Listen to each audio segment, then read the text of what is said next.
consumidor. O assunto é a proteção contratual no CDC, na verdade, uma continuidade do que a gente já vinha tratando na aula passada. Na aula passada, a gente tratou das cláusulas abusivas no CDC, né? Estudamos lá todos, então, os 15 incisos do artigo 51 do CDC que tratam das cláusulas abusivas, e hoje a gente vai falar sobre o restante da proteção contratual no CDC. Tá? Então, vamos lá.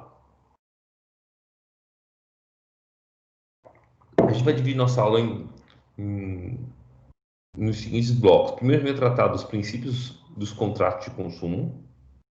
Depois, especificamente do contrato de adesão, das hipóteses ou do regulamento sobre a compra fora do estabelecimento, os contratos de outorga de crédito ou financiamento, e os contratos de compra e venda parcelada no CDC, e por fim, os contratos de consórcio no CDC, tá? Tudo de acordo com a doutrina de jurisprudência.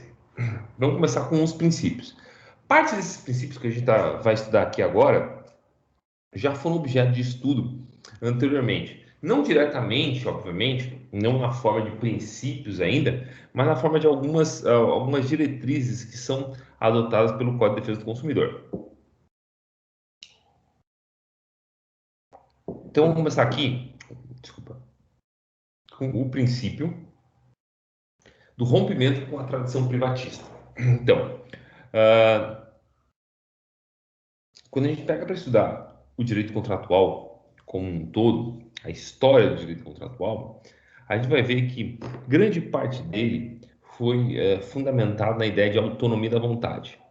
Tá? Ou seja, na ideia da pacta sunt servanda, de que os contratos devem ser cumpridos, na ideia de que as partes que fazem parte, com perdão da redundância, de uma relação contratual, elas são isonômicas, que elas têm igualdade entre si.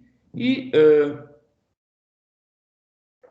a ideia de que a oferta constitui um mero convite, tá, para contratar. Bom, o Código de Defesa do Consumidor, tá, ainda antes do Código Civil de 2002, ele representa uma ruptura, um rompimento com essa tradição que vê o contrato única e exclusivamente a partir daquilo que interessa exclusivamente às partes.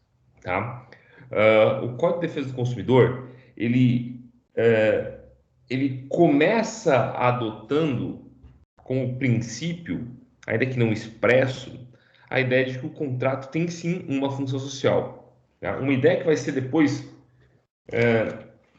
devidamente reconhecida no Código Civil de 2002, mais especificamente no artigo 421, que diz que a liberdade de contratar será exercida em razão e nos limites da função social do contrato. Aliás, está errado esse dispositivo, faço essa menção agora, porque, na verdade, o Código Civil atual, ele modificou... Cadê? Aqui, 421, opa, passei.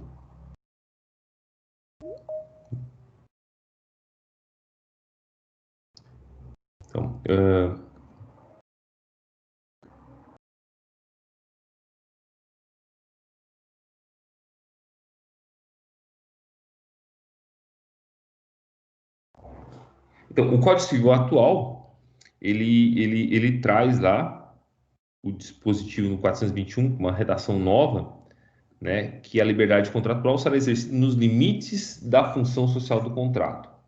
Tá? Então, vejam, o CDC, já de forma inédita, lá em 1990, ele já entende que essa autonomia da vontade, essa liberdade de contratar, vou botar aqui, ó, liberdade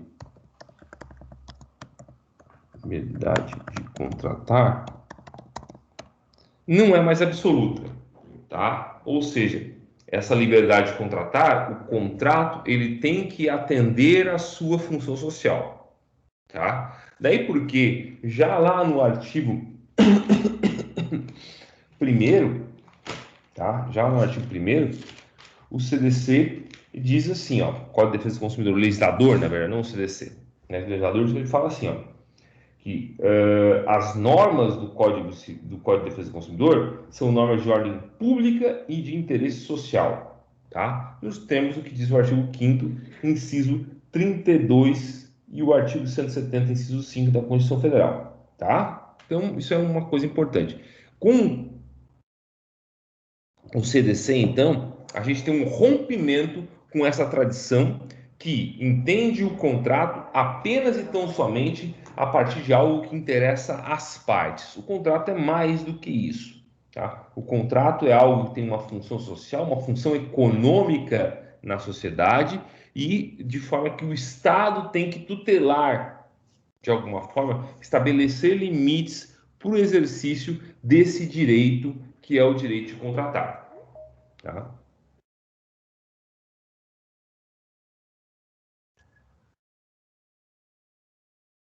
Bom, como consequência disso, então, e consequência que a gente vai estudar, aliás, que a gente vai estudar, que a gente já estudou, né, anteriormente, o abandono dessa ideia de que o contrato ele interessa apenas às partes, então a ideia de que o CDC ou que o contrato tem uma função social, tá? E que o CDC é uma norma de ordem pública e de interesse social, ela acaba impactando em algumas situações. Por exemplo, a gente pode falar em oposição à ideia da pacta sunt servanda, ou seja, a ideia de que os contratos devem ser cumpridos, a ideia de que os contratos podem ser modificados, oh, meu Deus, modificados,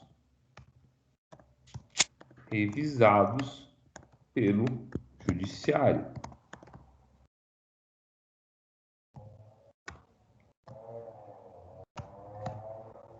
Da mesma forma, a gente já viu, estudando o CDC, que... Opa, vamos modificar isso aqui. Tá? A gente já viu também, estudando o CDC, que, ao contrário do que tradicionalmente a gente vê lá no direito...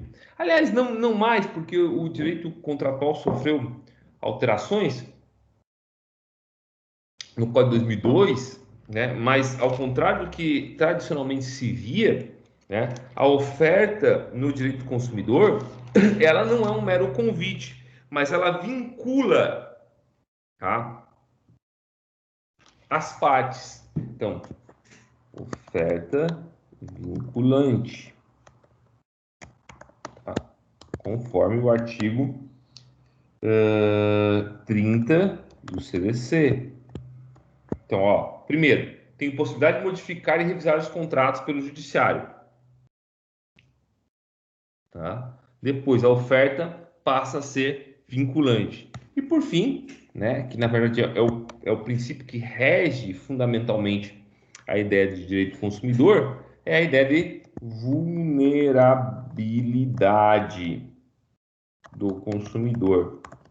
Ou seja, a ideia de que não existe de fato uma isonomia entre as partes. Tá? Então, esses são os efeitos, essa é a ideia essas são as ideias decorrentes do reconhecimento, tá?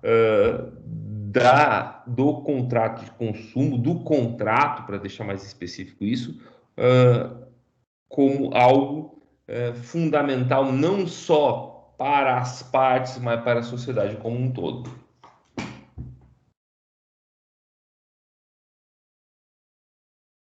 Quero cumprimentar agora a Dalva e o Ricardo, então, que estão aqui prestigiando a nossa aula.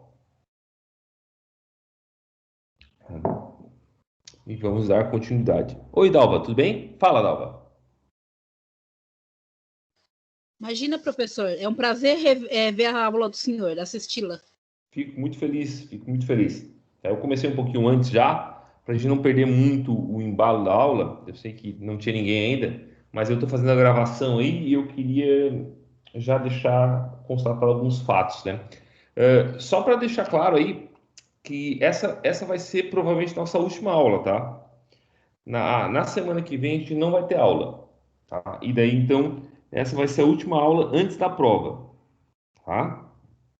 Porque eu estava analisando a ementa, o conteúdo que estava no plano de ensino, e aliás, no projeto pedagógico do curso, e acaba aqui a ementa de direito do consumidor, tá? Nessa última parte. Então a gente vai encerrar o semestre nessa aula aqui. Na próxima aula a gente tem, vamos dizer assim, uma folga, né? Se for do interesse do pessoal, eu posso encaminhar alguns exercícios, ou quem sabe encaminhar como é que se diz, o gabarito das provas anteriores. A gente pode combinar alguma coisa nesse sentido, usando o grupo ali, tá? E daí no dia 3/12, nós vamos fazer a prova final, né? A nossa terceira avaliação, para encerrar de fato o semestre, né? Depois tem as outras avaliações, que é prova em época especial e o exame final. Mas a ideia é acabar, então, o conteúdo nessa aula aqui. Perfeito, Alva? Então vamos seguir. Vamos seguir. Tá? Aliás, eu peço para vocês depois dar uma verificada se todos os conteúdos foram efetivamente já disponibilizados no sistema, tá? Ou seja, os vídeos, o material de apoio, tá? É importante que vocês deem uma olhadinha, porque, pai, eu não tenho muita noção. A gente vai fazendo automaticamente, às vezes esquece, tá? Então, depois, se vocês puderem dar uma olhadinha nisso, seria interessante. Pelo que eu vi hoje à tarde, professor, tá tudo postado. Tudo postado? Ah, Tá. beleza, Dalva. Muito obrigado pelo feedback, vamos dizer assim. Até eu gosto de imprimir tudo para deixar num envelopinho, num plásticozinho. Uhum. Eu verifiquei que estava tudo ok. Ah, que bom, que bom, que bom. Se eventualmente vocês sentirem falta de alguma coisa, entre em contato, por favor. Fala, Ricardo. Tá postado e inclusive tem alguma coisa em amarelo também, eu acho que é alguma anotação que tu fez, né? Ah, sim, sim, sim. Sempre tem. Então tá, que bom. Então, gente, daí vem um segundo princípio, que é o princípio da preservação ou conservação dos contratos de consumo. A ideia, então, é que o Poder Judiciário ele interfira na relação contratual. Afinal de contas, nós estamos falando aqui da possibilidade de modificar e revisar contratos a partir das normas impostas pelo CDC, mas que ele não invalide o contrato como um todo.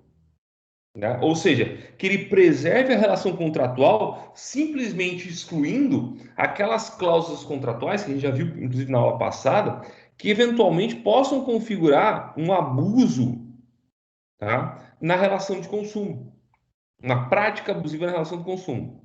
Então, por isso que o artigo 51, parágrafo 2º, vai falar assim, ó, a nulidade de uma cláusula contratual abusiva não invalida o contrato, exceto quando de sua ausência, apesar dos esforços de integração, decorrer ônus excessivo a qualquer das partes.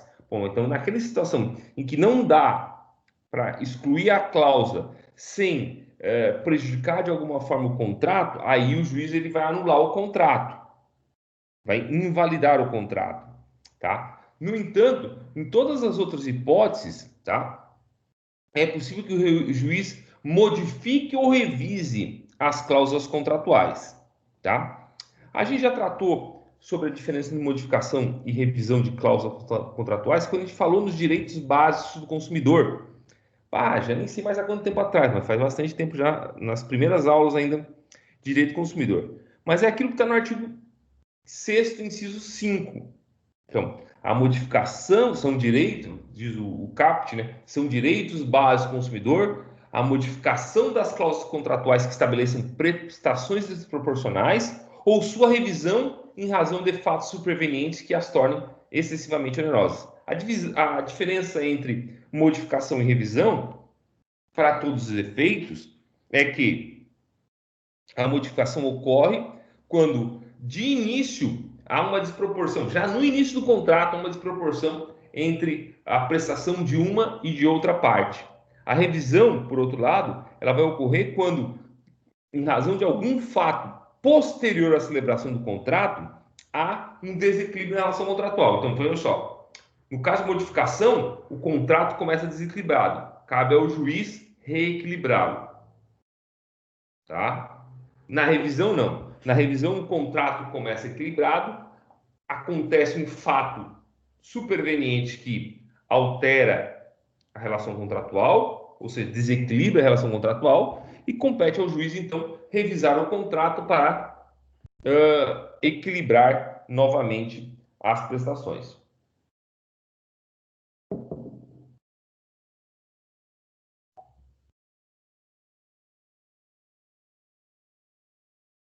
Tranquilo? Então tá. Seguindo aqui, nós temos depois o terceiro princípio, que é o princípio da transparência contratual. O princípio da transparência contratual. Tá? Bom, gente, o princípio da transparência contratual, ele decorre também de um direito básico do consumidor, tá? Ou de vários direitos básicos do consumidor. Né?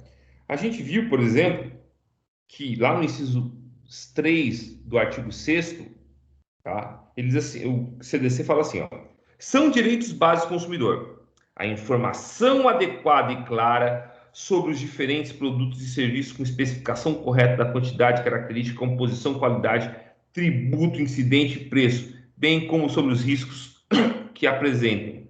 Ou seja, o CDC coloca que a informação ao consumidor é um direito básico do consumidor, tá? Então, isso implica sempre e necessariamente, tá, que as cláusulas contratuais, que o contrato,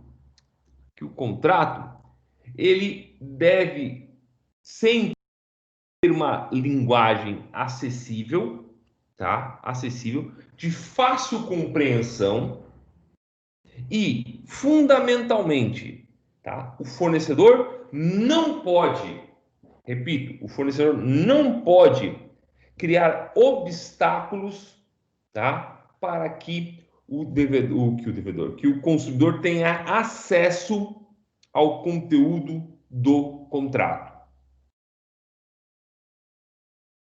tá? E aí é interessante colocar, tá, que esse acesso ele tem que ser efetivo e não apenas formal. Como assim efetivo? Bom, não basta, não é suficiente, tá, para preencher esse requisito artigo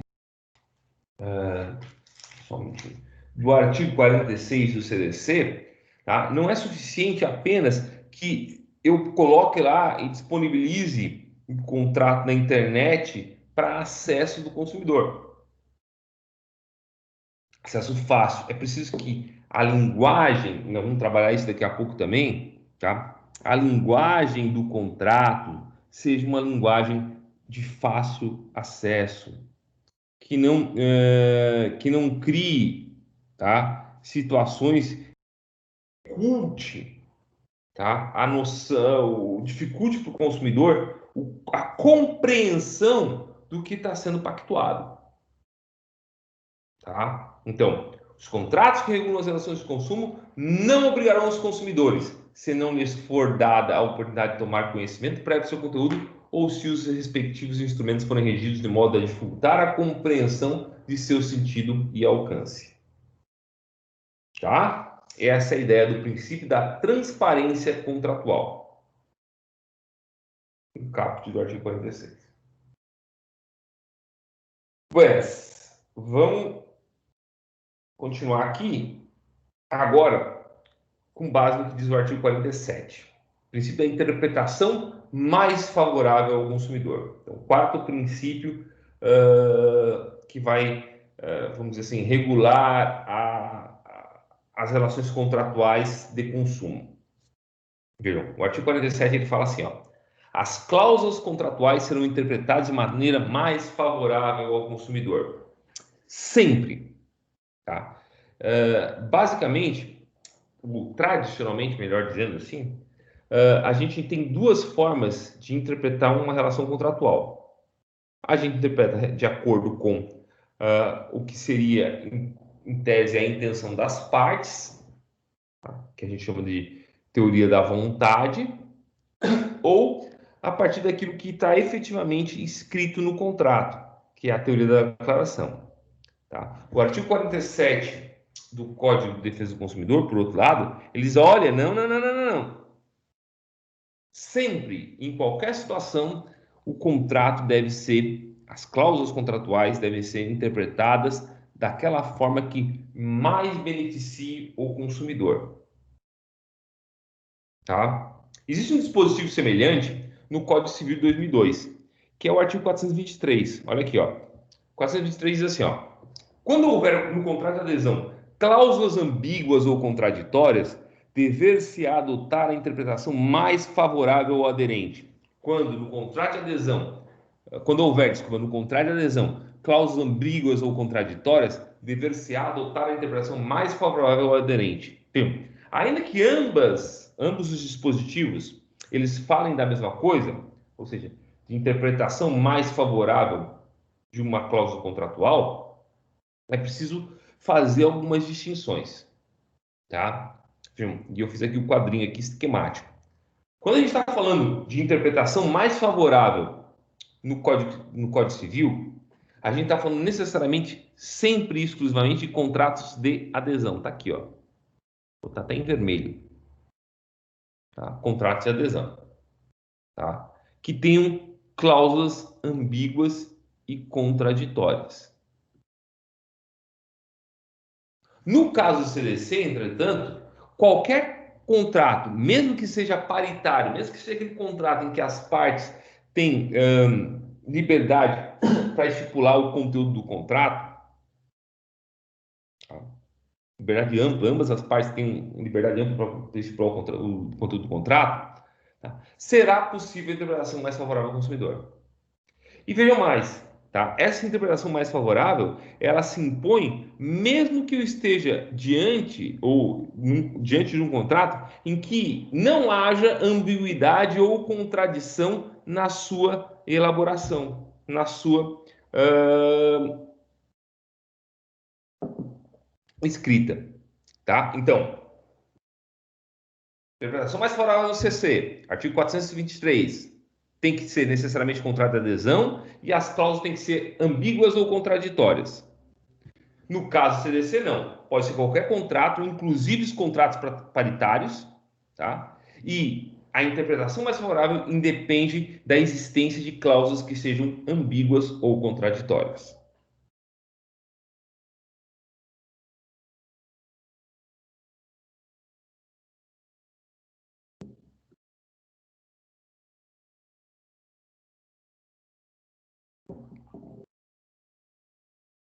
Bom, gente, por fim, o último dos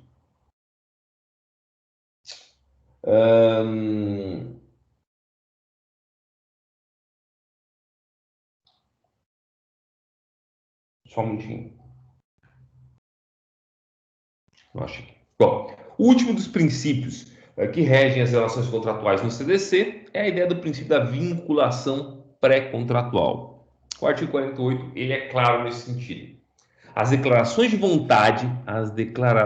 vontade constantes de escritos particulares, recibos e pré-contratos relativos a relações de consumo, tá? Relativos a relações de consumo, vinculam o fornecedor, ensejando inclusive execução específica nos termos do artigo 84 de parágrafos, tá? O artigo 84, tá? Ele vai falar do cumprimento de obrigação de fazer ou não fazer, tá? No CDC. Ele diz assim, ó, na ação que tenha por objeto o cumprimento de obrigação de fazer ou não fazer, o juiz considerará a tutela específica da obrigação ou determinará a providência que assegure um resultado prático equivalente ao do adimplemento. Aí tem lá os parágrafos, tá? Então, vejam, obrigam, tá? No sentido de que o fornecedor, tá? A partir do momento que faz o pré-contrato, que declara a sua vontade, está absolutamente vinculado à sua vontade, tá? E vejam que aqui a gente não está falando apenas, então somente, de oferta e publicidade. A gente está falando em escrito particular, em recibo e em pré-contrato. Ou seja, coisas que não têm a mesma abrangência que a oferta e a publicidade têm, que a gente já estudou anteriormente, que vinculavam de fato o consumidor, o fornecedor.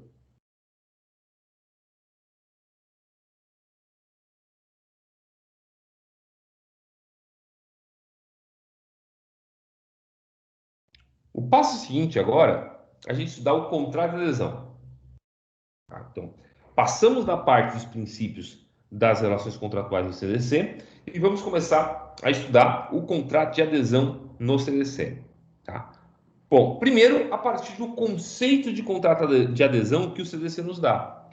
Tá? O artigo 54 do CDC, ele diz o seguinte: contrato de adesão é aquele cujas cláusulas tenham sido aprovadas pela autoridade competente, tá? Aprovadas pela autoridade competente, ou estabelecidas unilateralmente pelo fornecedor de produto ou de serviço, sem que o consumidor possa discutir ou modificar substancialmente seu conteúdo. Bom, vamos começar aqui. O que seriam esses contratos, tá? Cujas cláusulas tenham sido aprovadas pela autoridade competente? Existe uma série de contratos, gente, que são regulados por determinados órgãos estatais. Tá? Por exemplo, os contratos de seguro, eles são regulados pela SUSEP, tá? A Superintendência de Seguros. Tá? Os contratos relacionados ao sistema financeiro, por exemplo, são todos, ou pelo menos a maior parte desses contratos, regulados a partir de regras estabelecidas pelo Bacen, né? Outros vários tantos contratos são estabelecidos por agências reguladoras, a Anatel, a Anael, a ANP, a ATT, a NTT, eu acho que é, tá? Então, vejam, esses contratos, inclusive esses contratos cujo conteúdo são determinados por autoridades estatais, tá? Eles são podem ser considerados como contrato de adesão, além daqueles que têm a cláusula ou que tenham cláusulas que são estabelecidas unilateralmente pelo fornecedor, sem que o consumidor possa discutir ou modificar substancialmente seu conteúdo. Ou seja, o ponto essencial aqui, para que a gente possa caracterizar um contrato de adesão, o que é um contrato de adesão? Qual é a principal característica? E eu já vou começar ali falando das características em seguida. Tá? Qual é a principal característica do contrato de adesão? Não participação do consumidor na elaboração das cláusulas contratuais. Tá? Essa é a principal, a fundamental ideia por trás do contrato de adesão. Tá? Ele pode ser, a cláusula pode ser imposta pelo Estado ou estabelecida, imposta unilateralmente pelo fornecedor. O que importa, o que caracteriza o contrato de adesão é sempre a impossibilidade do consumidor de participar na elaboração do contrato. Tá? E aqui importa destacar, fazendo a leitura do que diz o artigo 54, parágrafo 1º, que ainda que o consumidor tenha a possibilidade de inserir alguma cláusula, de colocar uma cláusula manuscrita ou impressa, tá? Em um formulário, em um contrato que já tenha sido previamente elaborado, tá? Ainda assim, não se desconfigura, ou não desfigura, né, para usar o termo da lei, a natureza de adesão do contrato.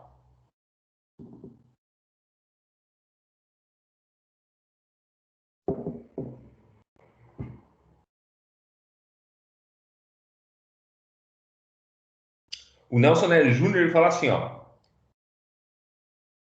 qualquer que seja a cláusula acrescentada, dizendo respeito aos elementos essenciais ou acidentais do contrato, permanece íntegra a cláusula acrescentada. Desculpa. Permanece íntegra a natureza de adesão do contrato, sujeito, portanto, às regras do Código sobre essa técnica de formação contratual. Tá? Então, ainda que eu tenha a oportunidade de estabelecer uma cláusula ou outra, tá, no contrato, não perde a natureza de contrato de adesão, desde que ele já seja previamente elaborado. Tá? Obviamente, se eu começo um contrato do zero, né, com ampla possibilidade de discutir todas as cláusulas junto ao fornecedor, aí sim eu afasto a ideia de contrato de adesão.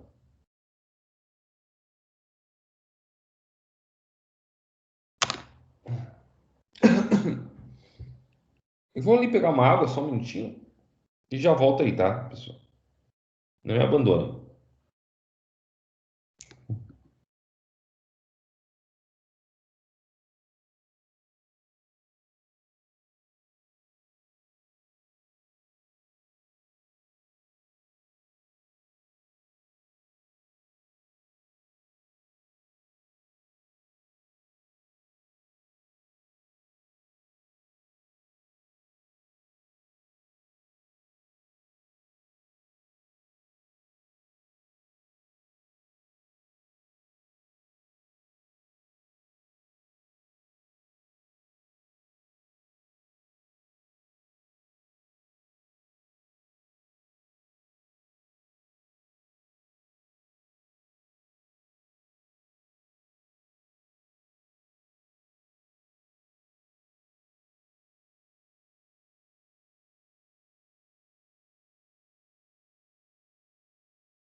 Voltei, desculpa aí a demora, tá? Tempo para tomar uma aguinha aqui já, molhar a garganta. Hoje o dia foi corrido. Bom, então tá. A primeira característica que a gente vai encontrar no contrato de consumo, então, é a não participação do consumidor na sua elaboração. Bom, uma outra coisa que é essencial para a validade de um contrato de adesão, tá? Tá no parágrafo 2º do artigo 54, tá? Nos contratos de adesão admite-se cláusula resolutória, tá? Cláusula resolutória, tá? É aquela que admite a resolução, o fim do contrato, para deixar claro. Tá? Então, admite-se cláusula resolutória desde que a alternativa cabendo a escolha ao consumidor. Então, gente, basicamente, pode haver no contrato de adesão uma cláusula de resolução do contrato, mas essa alternativa de resolver o contrato, de encerrar o contrato, dar fim ao contrato, ela deve caber ao consumidor. Até porque a gente já viu que é abusiva, né? Na aula passada a gente viu que é abusiva aquela cláusula que coloca exclusivamente nas mãos do fornecedor, né, o direito de resolver o contrato. É o artigo 51. Artigo 51, inciso 11. 51, inciso 11 do CDC.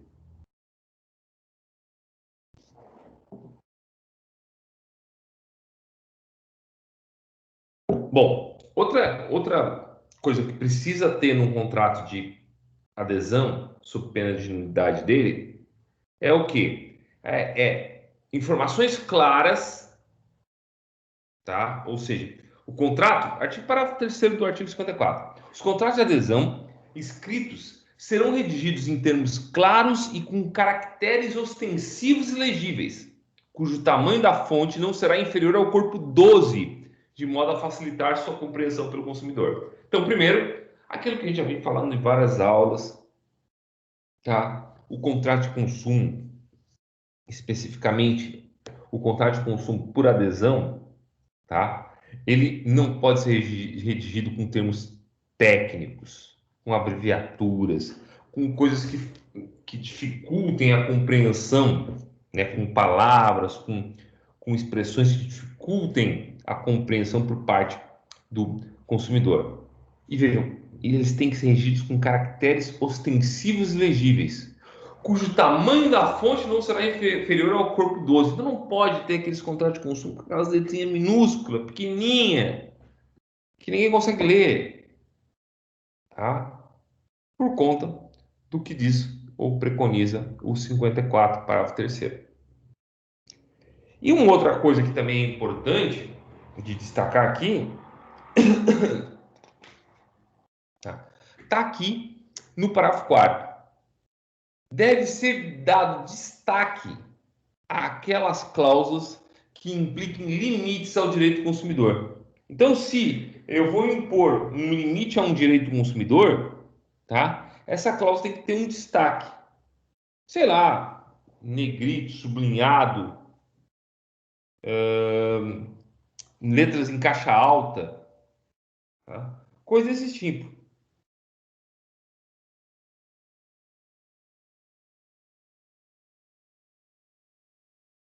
E ó, tem que ser bem destacado. Tem o recurso especial 774.035 de Minas Gerais, de relatoria do ministro Humberto Gomes de Barros, STJ, né, recurso especial. Ele fala assim, ó, o fato de a cláusula restritiva estar no meio de outras em negrito não é suficiente para se atender às exigências do artigo 54, parágrafo 4º. A lei não prevê nem o deveria o modo como tais cláusulas deveriam ser redigidas. Assim, a interpretação do artigo 54 deve ser feita com espírito protecionista, buscando sua máxima efetividade. Tá? Então, é importante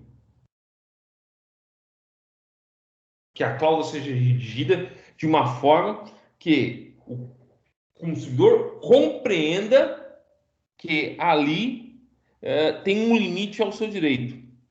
Tá? É uma cláusula que talvez pudesse botar assim, é cilada, Bino, né? Para deixar claro para o consumidor que ele está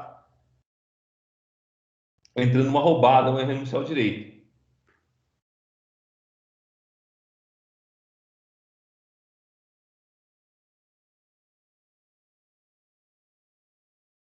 Tá?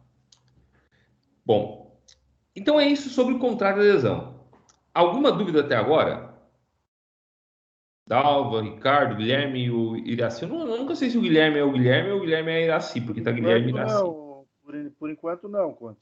Nada, Ricardo? Regra, só lei, tá tudo tranquilo. Na verdade aqui, ó, essa parte final aqui é basicamente leitura da lei, né? Não tem o que fazer, né?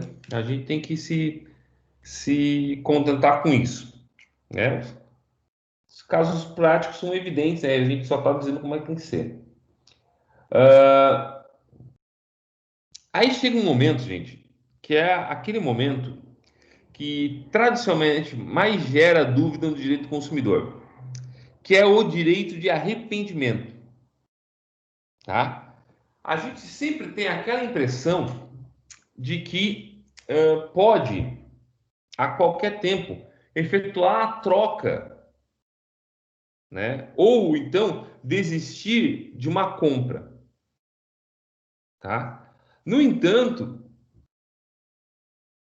o CDC é bem claro, no sentido que esse direito de arrependimento, ele só é cabível quando a compra for efetuada fora do estabelecimento comercial, por telefone, por internet, por correspondência, sei lá, tá? Está no artigo 49 do CDC. Então, olha ali o que diz o artigo 49. O consumidor pode desistir do contrato no prazo de 7 dias a contar de sua assinatura ou do ato de recebimento do produto ou serviço, sempre que a contratação de fornecimento de produtos e serviços ocorrer fora do estabelecimento comercial, especialmente por telefone ou domicílio. A gente tem que pensar que quando o código foi originalmente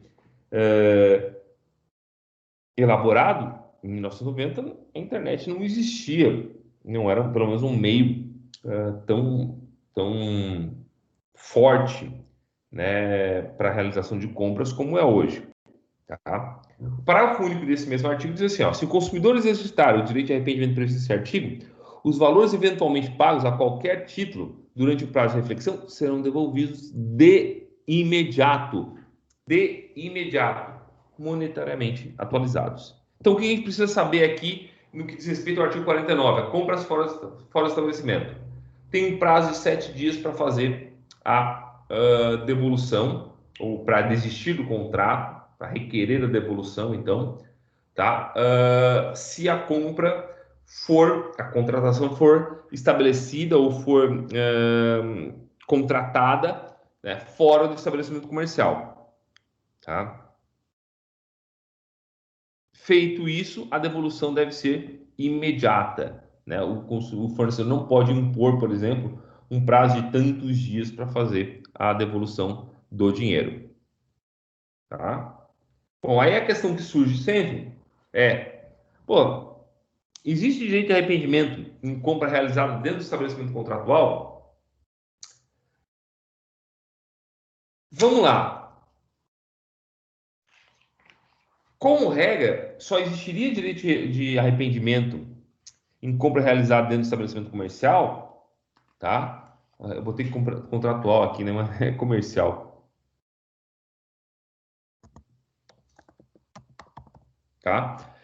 Se há previamente, tá, uma concordância por parte do estabelecimento comercial. Por exemplo, não é atípico, tá, que lojas coloquem lá um prazo de tantos dias para troca do produto.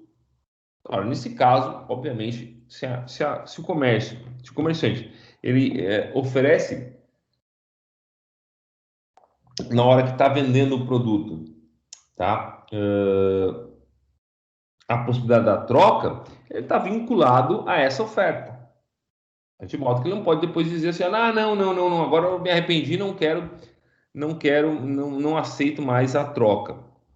Absolutamente impossível isso, tá? Até por conta do princípio da boa-fé objetiva, né, da vedação do comportamento contraditório, da proteção das justas expectativas que a gente já viu anteriormente, tá? Alguns autores também, eles entendem que em algumas situações se justificaria, ainda que não, ainda que o comerciante não tenha expressamente se obrigado à troca, mas em algumas situações se justificaria a possibilidade de desistência ou de arrependimento do contrato, mesmo que em compras realizadas dentro do estabelecimento, né? Os autores geralmente eles se referem àquelas situações em que a gente tem uma promoção relâmpago, uma oferta surpresa, bom, qualquer tipo de situação em que o consumidor foi vítima de uma compra por impulso. Então, cria lá uma situação que impulsiona, que cria para o consumidor a vontade de comprar determinado produto.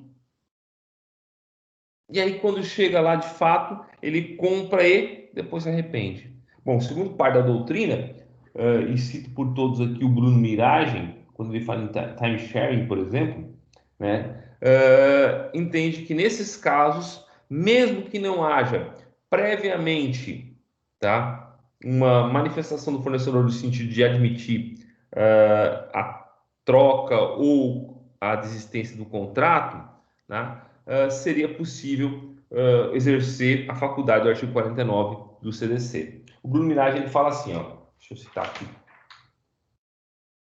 A ratio da norma é a proteção do consumidor em relação às técnicas de pressão dos fornecedores para a realização do contrato de consumo, de modo que mesmo a interpretação do que seja fora do estabelecimento comercial deve ser alargada, buscando assegurar o direito de arrependimento em situações nas quais, mesmo sendo a contratação realizada dentro de um estabelecimento comercial, o modo de contratação indica estratégia do fornecedor, visando a descaracterização dessa circunstância. Daí ele continua. É o caso da contratação do time sharing, no qual o consumidor inicialmente era convidado para uma festa, que, embora ocorrendo dentro do estabelecimento do fornecedor, encontrava-se descaracterizado como tal, e na qual o consumidor é submetido ao apelo da compra por horas, mediante a veiculação de vídeos, prospectos e outras técnicas de abordagem pelo fornecedor, inibindo sua decisão racional. Tá? Então, essa é uma possibilidade, né, segundo a doutrina, do direito de arrependimento, mesmo em compras realizadas dentro do estabelecimento comercial. Professor, Oi, Dalva, fale. seria legal essas empresas que fazem uma compra e determinam que sábados não fazem trocas. Mesmo eles dando a possibilidade de haver troca de alguma certa mercadoria, eles limitam que não pode haver trocas no sábado, assim, meio que não deixando a oportunidade de outras pessoas pegar e fazer essa troca, porque muitas pessoas trabalham o dia inteiro e não dando a possibilidade de fazer troca no sábado, que seria o dia disponível, e até mesmo aquelas pessoas comprando no sábado ficam limitadas a não poder mais fazer a troca. Isso aí é legal? Então, professor, eu posso responder essa aí, tá? Vai lá, Ricardo, por favor. Eu, como vendedor, tá? Eu trabalhei 20 anos no comércio, gerente de loja. Essa situação, ela não tem nada da área do direito. É uma situação realmente só de venda. É porque no sábado é o principal dia de venda do lojista. Então, assim, a gente perde muito tempo numa troca e às vezes o vendedor não vai dar um bom atendimento para aquele cliente que vem no sábado. Por quê? Porque ele quer vender. E o cliente, quando vem fazer uma troca, ele tem que ser bem atendido também na hora da troca. Por isso que durante a semana, pelo movimento ser mais fraco, a gente sempre solicitava que viesse durante a semana em qualquer horário, exceto o sábado, porque o sábado o vendedor está aficionado naquela de venda. Na troca, né? E aí vai aparecer uma troca lá, o cara quer matar o cliente, entendeu? Isso aí é do lojista mesmo. Eu entendo, Ricardo, a posição dos vendedores, até porque a maioria são comissionados. Mas vamos supor que uma pessoa compra no sábado. É o único dia disponível para ela. Como é que fica aí não tem o que fazer, né? Porque realmente não tem nada que proíba a troca no sábado. Às vezes é só um procedimento interno da loja, né? Mas assim, ó, vamos lá. Eu vou pensar aqui com vocês. Tá? O que a lei diz? Que, como regra, o direito de arrependimento só pode ser se a compra foi feita dentro do estabelecimento comercial, tá? Só pode ser exercido caso o comerciante conceda esse direito de arrependimento. Perfeito? Ora, se o comerciante pode estabelecer se ele quer ou não o mais, que é se ele quer ou não, se ele aceita ou não a troca, me parece que é plausível que se permita ao comerciante limitar temporalmente essa troca, né? Às vezes até estabelecendo, por exemplo, porque ao mesmo tempo que ele pode dizer assim, olha, a troca tem que ser efetuada até só nos sábados ou só na segunda-feira. Cria uma limitação? Claro que cria. Concordo contigo nesse sentido, Dalva. Tá? Mas, ao mesmo tempo, está dentro da prerrogativa, porque ele poderia simplesmente dizer, não troco. Não efetua a troca, não efetua a devolução de dinheiro. Tá? Se ele pode esse mais, eu entendo que ele pode esse menos, que seria limitar a troca ou limitar a devolução a apenas determinados casos específicos, a determinados dias. Então, resumindo, o fornecedor está em seu direito. Exatamente. Eu compreendo assim. Te confesso que nunca vi uma jurisprudência nem no sentido do que eu penso, nem no sentido do que tu estava argumentando ali, né? De forma que a gente teria que ver o que um tribunal decidiria nesse caso, né? Na ausência de uma decisão, de uma jurisprudência, fica o achismo meu e teu e de todo mundo, do Ricardo, né? Sim. Não, mas é plausível, mas também vamos se pôr no lugar de um consumidor que só tem disponível tal data. Só. Não, compreendo. É como tu disse, às vezes o cara ele foi lá e efetuou a compra no sábado porque era o único dia que ele podia sair do trabalho que ele tinha livre para fazer a troca, né? E certas empresas. Se eu estiver trabalhando numa loja novamente, tu nunca entra na loja para fazer a troca no sábado, hein? Não, mas eu me tive nessa situação. Não, claro, faz sentido. Mas, ao mesmo tempo, também, o que o Ricardo estabeleceu, às vezes, não é uma ideia de dificultar a troca. É uma ideia, tipo, pô, realmente, pro comerciante, eu me coloco não tanto na condição do comerciante em si, do dono do comércio, mas do funcionário, do empregado.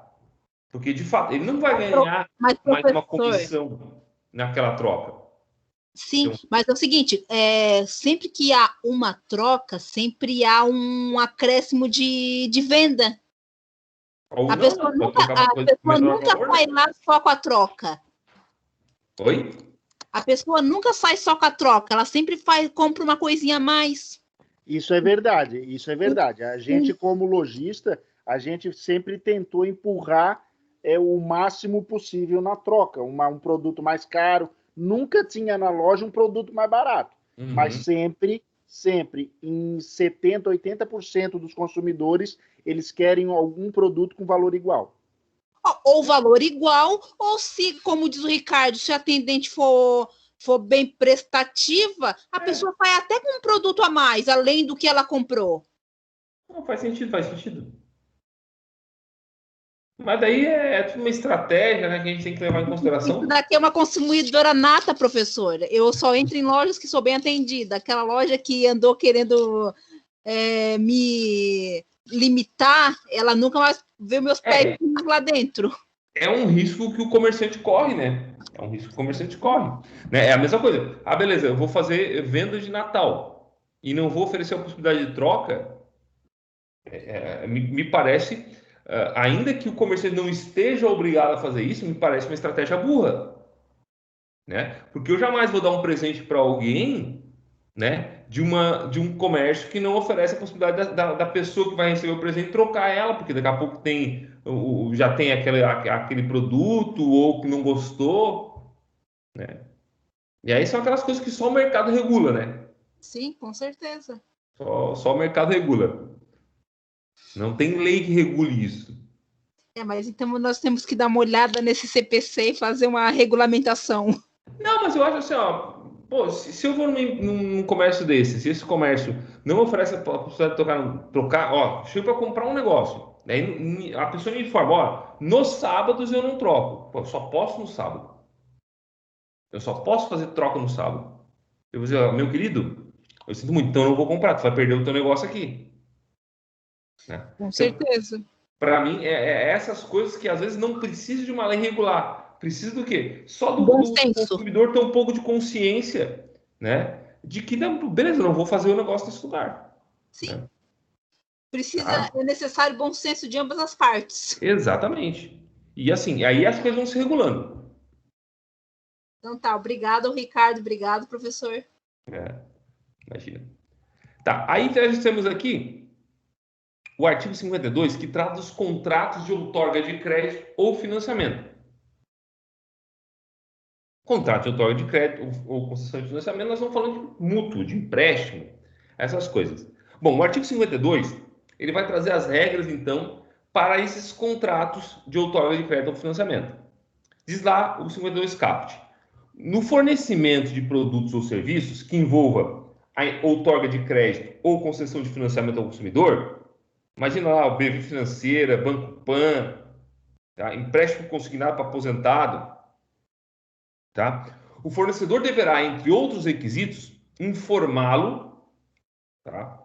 Consumidor, prévia e adequadamente sobre 1. Preço do produto ou serviço em moeda corrente nacional. 2. Montante dos juros de mora e da taxa efetiva anual de juros. 3. Acréscimos legalmente previstos. 4. Número e periodicidade das prestações. E 5. Soma total a pagar com e sem financiamento. Tá? Isso aí, então, são aqueles requisitos mínimos que devem constar do contrato, desculpa, do contrato de outorga de crédito ou financiamento, para que ele seja plenamente válido, para que ele satisfaça, né, as exigências do Código de Defesa do Consumidor. Tá? Bom, aí nos parágrafos 1º e 2º, tem mais algumas coisas interessantes também, tá? Que a gente também já, na prática, a gente já sabe, mas que é importante que a gente destaque. Então, o que diz o parágrafo primeiro do artigo 52? As multas de mora decorrentes de inadimplemento, de obrigações, no seu termo, não poderão ser superiores a 2% do valor da prestação. Então, se tratando de outorga de crédito, concessão de financiamento, caso eu eventualmente atrase o pagamento, me torne inadimplente, tá? A multa pelo inadimplemento, pelo não cumprimento da obrigação, tá? Ela não pode ser superior a 2%. Pode ser menos, não pode ser mais. Nós estamos falando de multa, não estamos falando em juros, tá? São duas coisas distintas. Tá? Até porque a multa é cobrada apenas uma vez, quando inadimplir a parcela. Os juros, eles são cobrados enquanto não houver o pagamento da obrigação. Então, todo mês, enquanto não houver o pagamento da obrigação, o devedor paga juros. Tranquilo? Bom, e o parágrafo segundo, por fim, fala um negócio que todos nós já sabemos. Todo mundo que já teve um carro financiado, alguma coisa financiada, ou já fez um empréstimo, sabe que é assegurado ao consumidor a liquidação antecipada do débito, total ou parcialmente, mediante redução proporcional dos juros e demais acréscimos. Então, quer dizer, eu vou efetuar pagamento do meu carro, meu carro está com 36 parcelas, eu vou pagar as últimas 12 parcelas adiantado, né? Eu vou pagar essas últimas 12 parcelas e eu tenho direito a exigir o quê? O abatimento dos juros proporcionais, tá? Ao tempo que eu estou adiantando.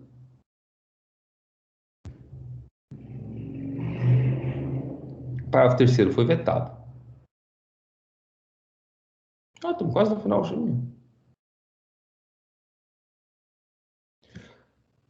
Bom, aí no artigo 53, nós temos uma situação dos contratos de compra e venda parcelados no CDC. O artigo 53 diz assim, ó, nos contratos de compra e venda de imóveis ou imóveis mediante pagamento de prestações, bem como nas alienações fiduciárias em garantia, consideram-se nulas de pleno direito as cláusulas que estabeleçam a perda total das prestações pagas em benefício do credor, que, em razão de inadimplemento, pleitear a resolução do contrato e a retomada do produto alienado. Gente, é aquela coisa básica, né? Vamos dizer lá que eu comprei um imóvel, tá? O imóvel foi financiado em 100 vezes, tá? Eu paguei 50 prestações, me tornei inadimplente, não consegui mais pagar a partir dali, tá? A partir da 51ª prestação. O que esse artigo diz? Olha, não pode ter uma cláusula no contrato dizendo que você automaticamente perdeu todo o dinheiro, todas as 50 prestações que você pagou até ali. Bastante razoável, né? Bastante razoável. Buenas, duas coisas para falar sobre esse artigo, tá? O artigo 53. Primeiro, o STJ entende que o credor não pode reter todo o valor pago, mas ele pode sim reter uma parte daquilo que foi pago. Tá? A jurisprudência do STJ ela varia entre entre aquelas situações em que o percentual a ser retido vai de 5% até outras situações em que ele vai a 30%. Eu trouxe esse precedente aqui, que é da relatoria do ministro Aldir Passarinho Júnior, que é de 2006, o recurso especial 332.947, Minas Gerais, em que ele estabelece, por exemplo, que o percentual de retenção fixado, que estabelece o percentual de retenção fixado em 25% do valor que foi pago até então. Tá? Então, não vai ser abusivo automaticamente, tá? Um contrato, tá? Que estabeleça um percentual de retenção do valor pago de até 30%. Tá? O que não pode é o credor ficar com a totalidade das prestações pagas, sem restituir nada para o devedor. Outra coisa que também é importante a gente destacar é aqui, eu até botei aqui, ó, cuidado com a alienação fiduciária. Tá? Bom, tem um contrato de alienação fiduciária que ele é regulado, no caso dos imóveis, pela Lei 9.514, E o contrato de alienação fiduciária, ele, não obstante o que diz o artigo 53 caput do CDC, ele obedece a uma lógica toda própria. Tá? Toda própria. De forma que, às vezes, quase sempre, o consumidor perde tudo do que pagou. Tá? Se vocês olharem os artigos 26 e 27 da Lei 9.514, vocês vão ver que, no caso da alienação fiduciária, é problemático. Por quê? Porque diz a lei que, isso é o parágrafo 4º, salvo engano, do artigo 27, tá? Que o devedor... Deixa eu ler aqui para vocês. Onde é que está lá? 514, 507, por que ele fala 507? 1514. Ali no parágrafo 4º vai dizer assim, ó, do 27, tá? 27 ele conta todo o procedimento para da alienação fiduciária em caso de inadimplemento. O 26 e 27. Deixa eu pegar aqui, ó. O 26 diz assim no caput: vencida e não paga no todo ou em parte a dívida e constituído em mora o fiduciante, então o devedor, consolidar-se-á, nos termos desse artigo, a propriedade do imóvel em nome do fiduciário, então do credor. Aí vem lá, fala um monte de coisa e tal.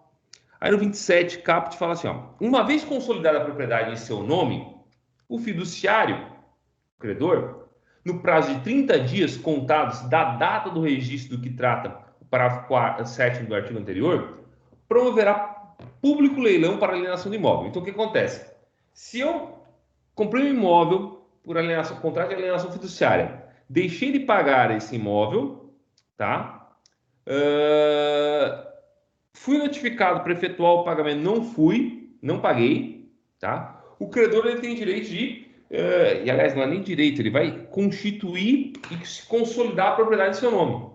Aquela propriedade que está no meu nome passa a ser do credor, tá? E aí ele tem um prazo de 30 dias para realizar um leilão daquela propriedade. Para quê? Para pagar seu débito. Tá? Para pagar o débito que eu tenho com ele. E aí o parágrafo 4º, ele diz assim, ó, nos 5 dias que se seguirem a venda do imóvel no leilão, ó, o imóvel vendido no leilão, o credor entregará ao devedor a importância que sobrar, considerando-se nela compreendido o valor da indenização das benfeitorias, depois de deduzidos os valores da dívida e das despesas e encargos de que tratam o parágrafo 2º e parágrafo 3º, tá? desse artigo. Fato que importará em recíproca quitação, não se aplicando o disposto na parte final do artigo 516 do Código Civil, que é um Código Civil antigo. O que está dizendo aqui? Ó? Cara, que existe a possibilidade no contrato de alienação fiduciária, e isso não é nulo, porque não se observa o CDC nesse caso, tá? Existe a possibilidade do devedor sair absolutamente sem nada do que ele pagou. Tá? Por quê? Porque o dinheiro vai para abater a dívida, os encargos da dívida, juros, multa, etc. Tá? Vai ser usado para pagar as despesas com leilão e todas as outras despesas que o credor tenha tido para fazer a execução da dívida. De forma que, às vezes, e às vezes é quase sempre, né, não resta ao devedor nada, além de simplesmente sair com a quitação nesse tipo de contrato. Ficou claro aqui para vocês? Sim. Valeu, Ricardo. Por fim, contrato de consórcio no CDC. O CDC ele trata também de contratos de consórcio, mas a lei que rege o consórcio é a Lei 11.975 de 2008. Tá? Aqui é um caso típico de diálogo das fontes, que a gente já conversou, a teoria do diálogo das fontes, lá no primeiro dia de aula. Tá? Ou seja, uma situação em que essa lei 11.975 não pode ser lida, tá? Sem se amparar também no CDC.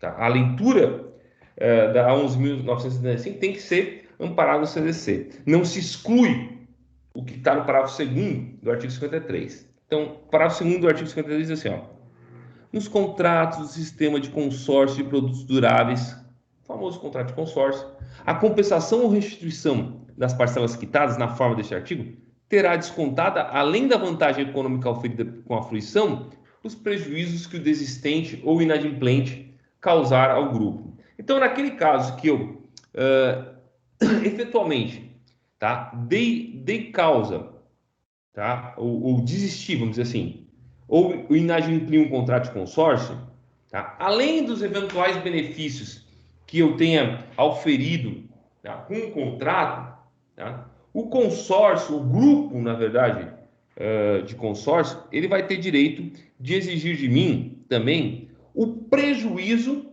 que eu causei ao desistir daquele contrato ou inadimplir aquele contrato. Tá? O ônus da prova desse prejuízo é sempre da administradora do consórcio. Ou seja, não é automático. Não é simplesmente eu desistir ou fiquei inadimplente com um consórcio que eu tenho que pagar o prejuízo causado ao grupo. É preciso que a administradora de consórcio comprove o prejuízo que eu causei. Né? E aí está aqui o recurso especial 871.421 de relatoria do ministro Sidney Bennett, eu acho que é de 2010, acho que é 2010 esse acórdão do STJ, que não me deixa mentir, então.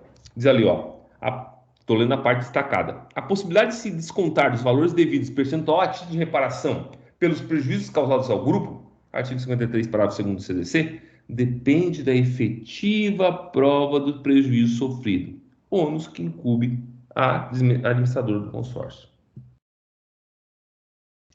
E outra coisa interessante aqui é qual é o prazo que a administradora do consórcio tem para devolver ao consorciado desistente, né, o dinheiro que foi investido.